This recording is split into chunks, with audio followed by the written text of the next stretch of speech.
She was 16 years old, and she did not want to be queen. This is where the story begins, not with the politics, not with the powerful men who made the decisions, with a girl who was reading Plato in the original Greek while her parents hunted in the garden outside.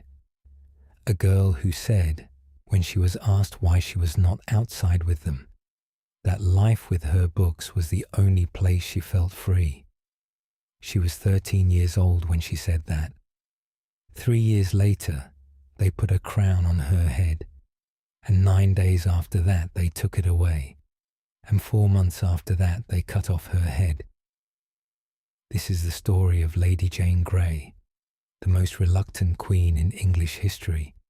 She was born in 1537, the same year Henry VIII finally got his son, Edward, the boy that Henry had destroyed 2 marriages for, the boy that Anne Boleyn had failed to produce, the boy that Jane Seymour died giving birth to.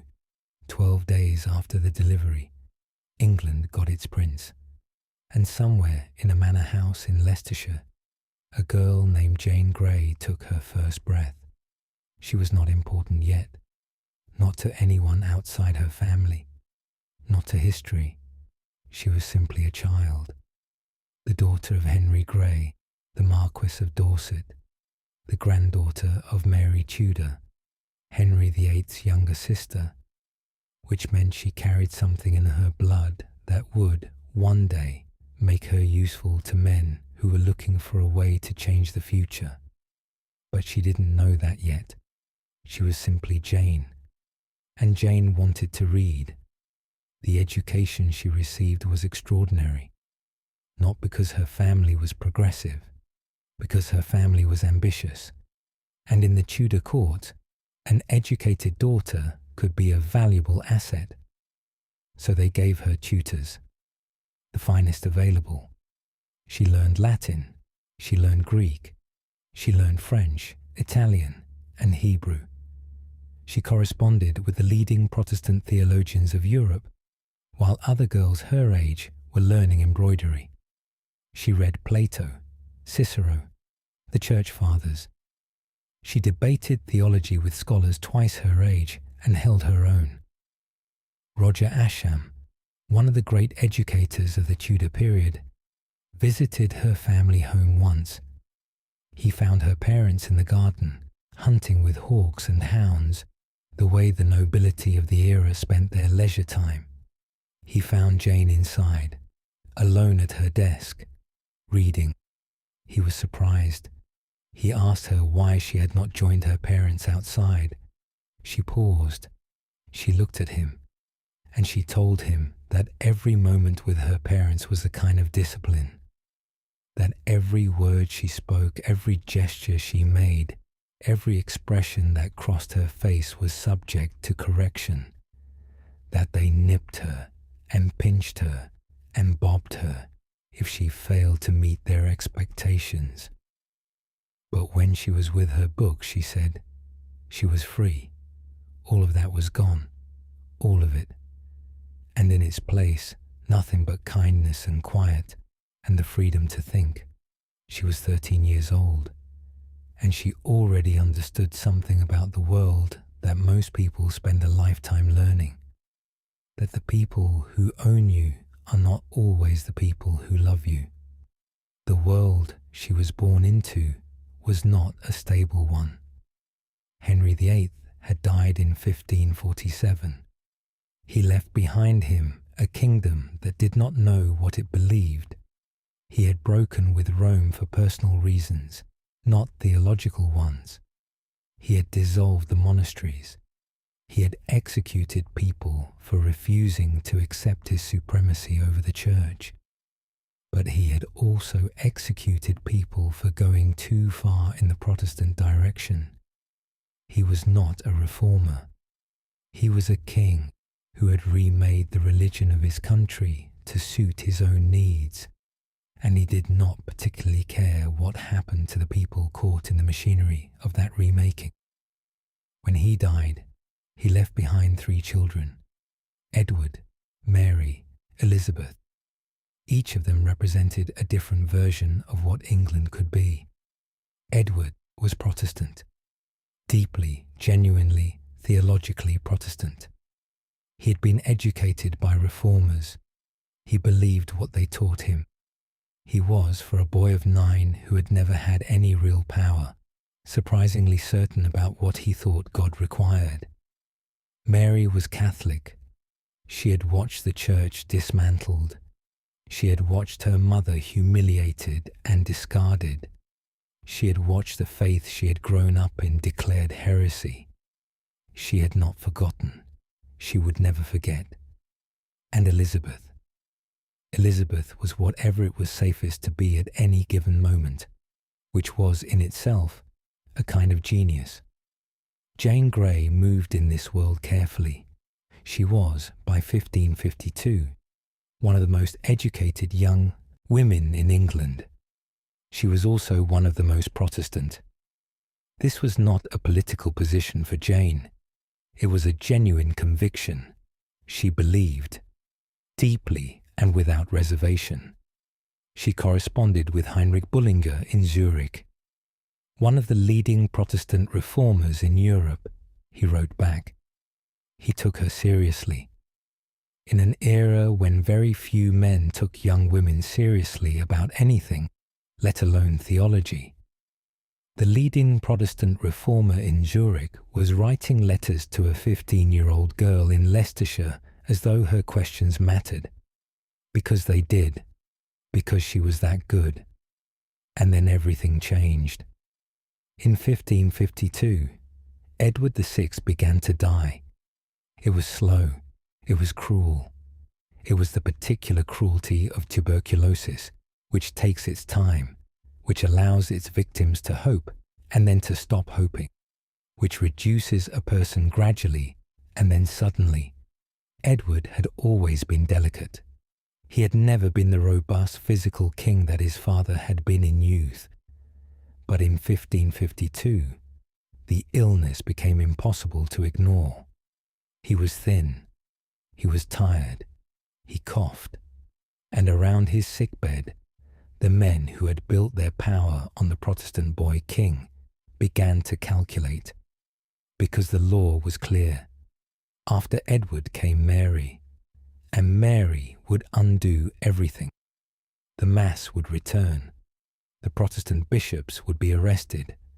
The religious settlement that had been built over 6 years would be torn down. Everything they had done, everything they had risked, gone. They could not allow it, and they found their solution in Jane Grey. John Dudley, the Duke of Northumberland, was the most powerful man in England. He had dominated the council that governed the country during Edward's reign. He was intelligent. He was ruthless. He was a man who understood power the way some people understand music. Instinctively, deeply. And he understood that the moment Edward died, his power died with him. Unless the succession could be changed, unless the crown could be diverted. He needed someone Protestant. He needed someone with royal blood. He needed someone controllable. Jane Grey was all three. He arranged the marriage first.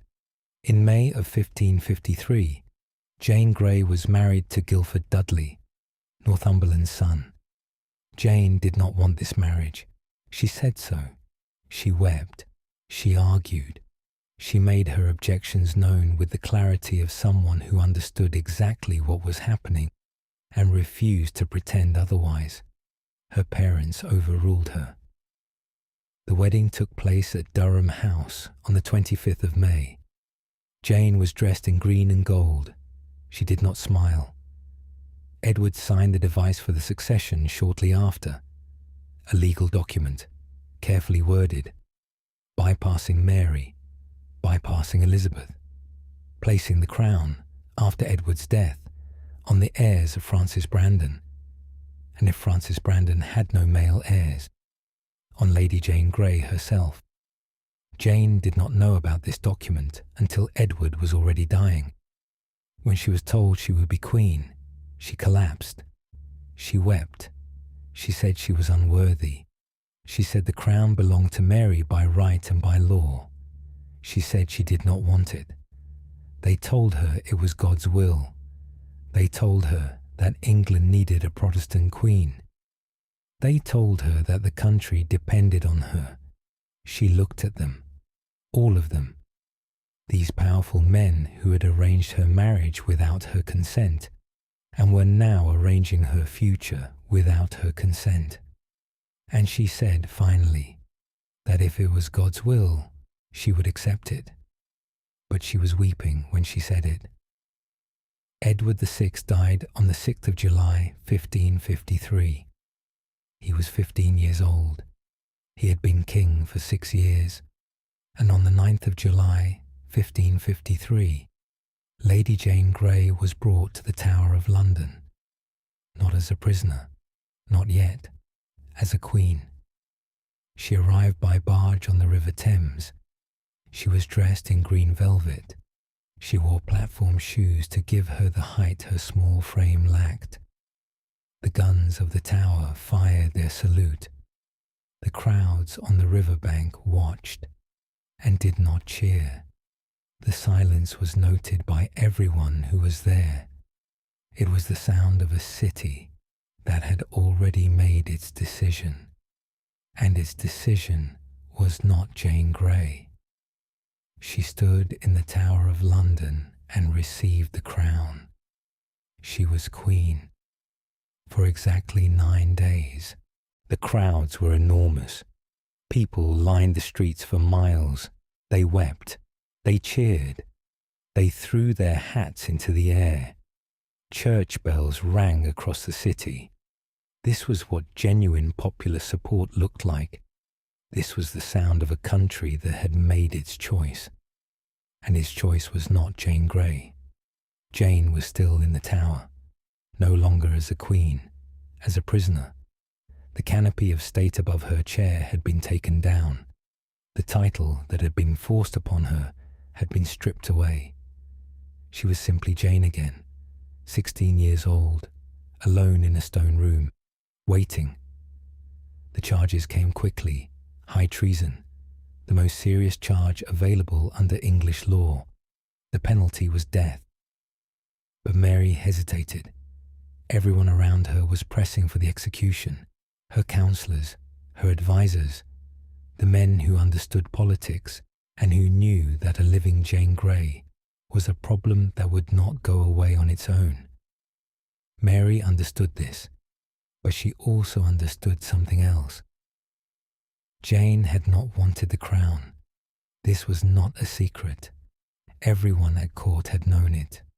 Everyone had watched her weep when they told her she would be queen. Everyone had heard her argue against accepting the succession. She was not a conspirator. She was a victim. A 16-year-old girl who had been used by men twice and 3 times her age. And Mary, who knew something about being used by powerful men, found that she could not quite bring herself to sign the death warrant. Not yet. She told her counsel that Jane would be kept in the tower, comfortably, treated with the respect due to someone of her blood and her station, and eventually released. Northumberland was executed. Jane was not. For a time, it seemed as though she might survive this. The Tower of London in 1553 was not the grim prison of popular imagination. Not for someone of Jane's status. She had rooms, she had books, she had access to the Tower Gardens on occasion, she had attendants, she had, in short, everything she needed to do, the thing she had always done best. She read, she wrote, she prayed, she corresponded with Protestant scholars who continued to write to her with the respect her mind had always commanded, and she debated. Mary sent a man to convert her, John Feckenham, the Abbot of Westminster, one of the finest Catholic minds in England. Mary genuinely believed that Jane's soul could be saved. that if Jane could be brought back to the true faith before she died, whatever happened to her body would matter less. Feckenham arrived at Jane's rooms in the tower expecting, perhaps, what men of his era often expected from young women in desperate circumstances: compliance, gratitude, the relief of someone who had been given a way out. He did not find that. He found Jane Grey. They debated for days the nature of faith, the meaning of the Eucharist, the authority of Scripture versus the authority of the Church. Feckenham was brilliant. Jane was better, or at least equal, which was, for a 16-year-old girl imprisoned in the Tower of London, something remarkable. She held her ground on every point. She was respectful. She was clear. She was immovable. Feckenham came away from their conversations with something he had not expected to feel: genuine admiration. He told Mary that he had been unable to convert her, that her faith was sincere and her arguments were sound, that she was one of the most remarkable young people he had encountered. He also told Mary something else, that he feared for her soul, not because she was wicked, but because she was wrong, and because she would die wrong. The rebellion changed everything. In February of 1554, Thomas Wyatt led an uprising against Mary. Thousands of men, armed and marching on London. The cause was Mary's announced intention to marry Philip of Spain. The English did not want a Spanish king. They feared what it would mean for England, for their laws, for their faith, for their independence. The rebellion came close, closer than Mary's supporters liked to admit afterward. For a few days, the outcome was genuinely uncertain, but it failed. Wyatt was captured, his followers were arrested, and Mary's counsellors went to her with the argument they had been waiting to make. Jane Grey had to die, not because she had been involved in the rebellion. She hadn't. She was in the tower. She had been in the tower for months. She had no contact with Wyatt or his men. But her name was the problem. As long as she lived, her name was available. Any Protestant rebel who wanted to legitimize their cause could put her name on a banner, could claim they were fighting for her, could use her as a symbol whether she wanted to be one or not. She had never wanted to be queen, but she did not get to choose whether she was useful. And then Jane's father made his decision. Henry Grey, the Duke of Suffolk. He joined the rebellion, the man who had overruled his daughter's tears at her wedding, the man who had pushed her forward into every situation she had tried to avoid, the man who had folded up the canopy of state and walked away. He joined Wyatt's rebellion. Whether he did it out of genuine Protestant conviction or out of the same reckless ambition that had driven him his entire life is a question the record does not clearly answer. It does not matter. What matters is what it meant for Jane. Mary's counsel went to her again. This time she listened. She signed the warrant.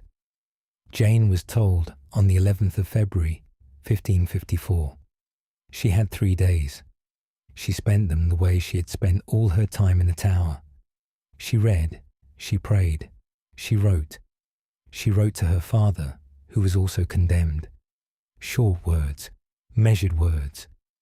The words of someone who had made their peace and was not going to waste the time they had left on recrimination. She wrote to her sister Catherine. She took her prayer book and wrote in its margins, in Greek, in Latin, in English. The words have survived, nearly 5 centuries. She wrote about faith. She wrote about courage. She wrote about what it meant to face death without flinching.